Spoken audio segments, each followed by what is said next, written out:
Bismillahirrahmanirrahim. Assalamu alaikum. Welcome to Peshawar Model Degree College Online Lecture Room. Dear students, this is Miss Fatima Shakir and today we will be doing the exercise of the poem Ozymandias of Egypt.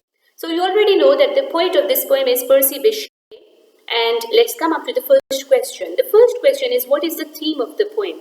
So my dear students, you should remember this thing that in your board exam, inshallah, you are supposed to add some information to this answer as well, okay? I have come up with just main points. Now, it is your task to add extra information, the needed information, not the extra one, the needed information to this question. So the major theme of this poem is a simple one, and it shows that how much wealth you have, how much powerful you are.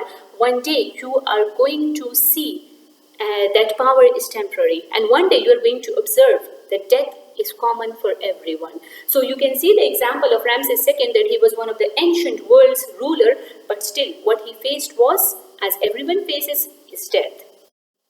The second question is, describe the anatomical conditions of the statue of King Ozymandias. Now, anatomical means related to body.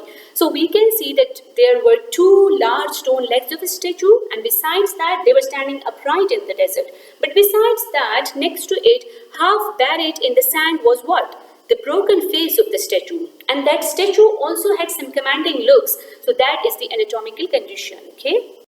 Next is, what is the tone of the poem? Obviously, the most simplest one. The tone of the poem is an ironic one. Why it is ironic one? It shows that how much power a person is having, how much he is tyrant enough. One day, he would be considered as no one. This shows that this Ozymandias, this Ramses II, he considered himself superior than anyone. But today, neither his body is here, and even the broken statue is also not in its original form. Rather, the statue is also, it's a broken one and it's scattered on an empty desert. Okay, give examples of alliteration.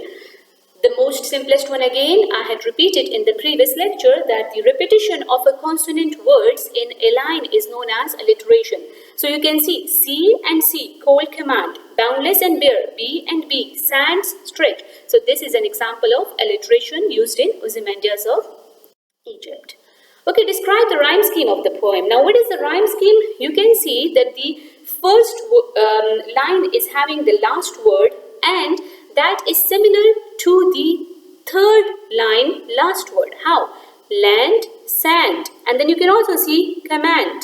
Okay, so this is what is the rhyme scheme of A. Then you can see stone and frown. This is giving, the rhyme scheme of B. Then you can see third one, that is of C, red, fed. You can see things, and in the next line you can see kings, right? Appear, despair. So this is all the rhyme scheme of the. Okay, this is just for your general info. The form and structure of this poem, as I told you before, that this is a sonnet, and a sonnet is a poem of 14 lines, but this is a poem that is not having the proper rhyme scheme, okay?